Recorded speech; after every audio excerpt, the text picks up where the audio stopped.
Nah, di sini untuk di aplikasi Odoo sendiri di bagian kakaknya kita nanti masuk di bagian produk. Nanti di bagian produk sendiri itu ada produk-produk yang ada di menu-menu gede. Misal contohnya kakak masukkan di sini ada beras, kilo bubuk, nasi orak-arik, terus di sini ada respon, ada tahu.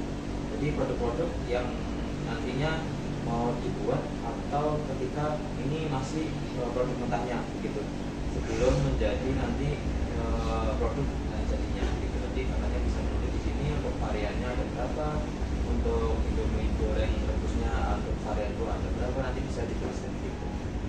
Terus di sini nantinya di bagian produk itu ada varian produk Kak. Nah, varian produk di sini ketika makanan yang sudah mau jadi itu tuh dipisahkan kembali. Nanti di sini ada Indomie soto. Nah, di sini juga ada Indomie telur geprek. Terus di sini ada nasi ayam geprek, nasi orak-arik, dan ada nasi goreng gitu.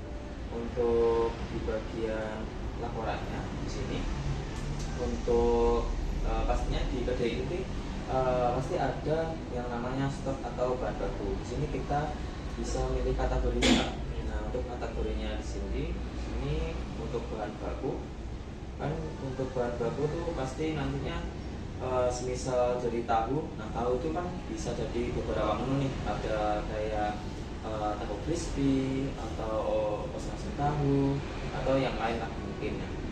Nantinya kakaknya bisa ditulis di sini. Untuk misal kakaknya mau membuat resto, nah resto itu kan pasti butuh daging ayam. Nah, itu untuk stok dan bahan bakunya kakaknya bisa melihat di sini begitu, yang bisa kakak tuliskan dan nantinya masih tinggal berapa, nanti kakaknya bisa guys seperti itu.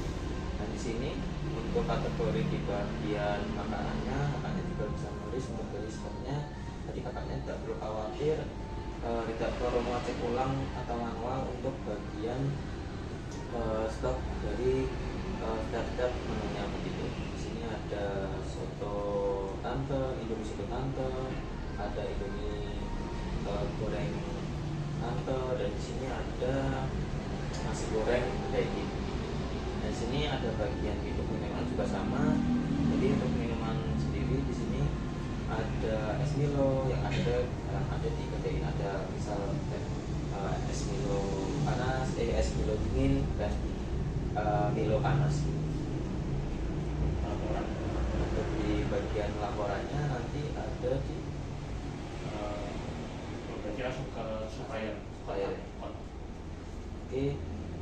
Nah, di sini Kak, pasti untuk di KDN sendiri kan pasti ada supplier sendiri Kak. Nah, di sini kakaknya bisa menghubungi melalui sini, nanti ada kontak yang tertera seperti email atau nomor teleponnya, nanti kakaknya bisa menghubungi melalui kontak di sini. Jadi kakaknya tidak perlu dan manual, nanti langsung berdasarkan basic.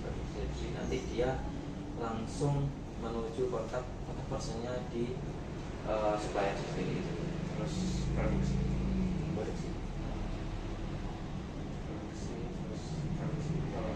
kalau inventaris. Nah, itu bagian produk. Nah, daftar yang ketiga. Di sini untuk daftar seluruh material punya kakaknya bisa, misalnya kakaknya mau mengoperasikan nih. Nah, misalnya di sini ada Indomie goreng rebus, di sini kita klik. Nah, nantinya untuk actionnya langsung belum pernah terjadi kan ya. Kalau ikannya itu pasti bahannya tuh ada Indomie goreng atau bungkus sama sayur tambah itu. Jadi nanti misal kita mau buat Indomie goreng, nah, jadi kalau membuat Indomie goreng itu pasti ada bumbu dan sayur tambahan. Misal kayak customer ingin pedas atau enggaknya, nanti misalnya bisa ditambahin cabai atau enggak. Bisa itu untuk sayurannya, misalnya ada customer yang enggak suka sayur, nanti untuk sayurnya bisa ditambah. Terus untuk simulasinya di sini yang pertama, untuk langkah pertama itu kayak hubungkan bahan baku dengan supplier Kak. Jadi sini yang pertama tuh kita masuk ke modul inventory yang tadi di bagian produknya, kita cari salah satu bahan baku, misalnya telur atau mie.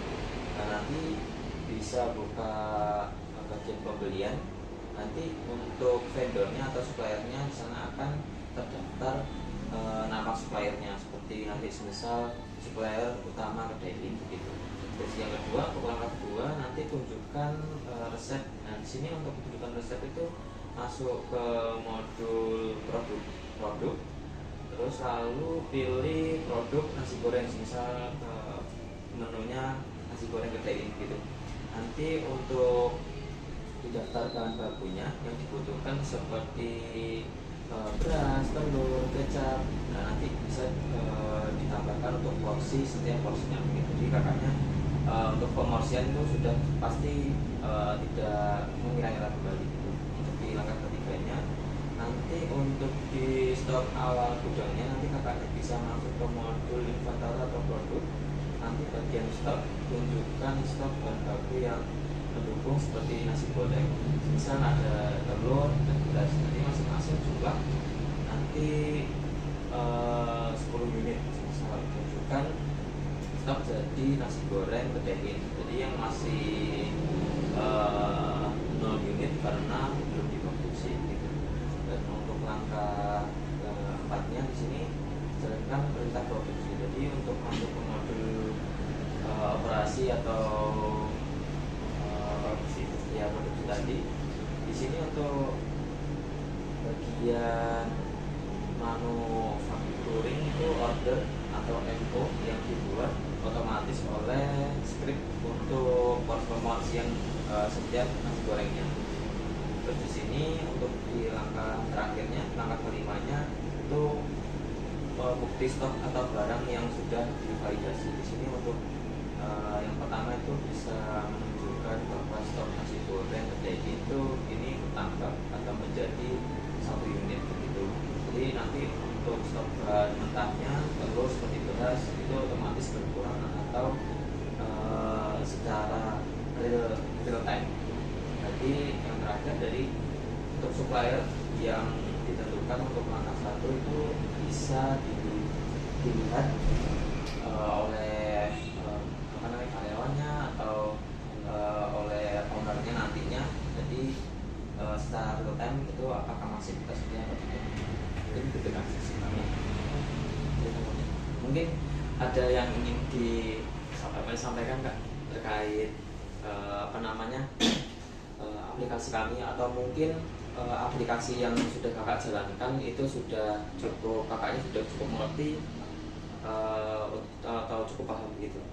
Kalau aplikasi ini kan cuma aplikasi ya. Iya. Kalau staf itu tuh dari yang ngawasin bosnya, jadi nggak tahu. Oke. Kalau misalnya aplikasi kayak gini nggak tahu namanya. Langsung manual ya, langsung. Benar. Gitu. Oke. Gitu. Ada lagi? Tahu? Lalu?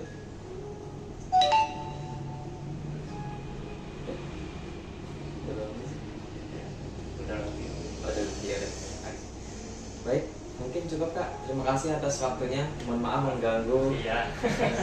Makasih kan. Ya. Mari Kak.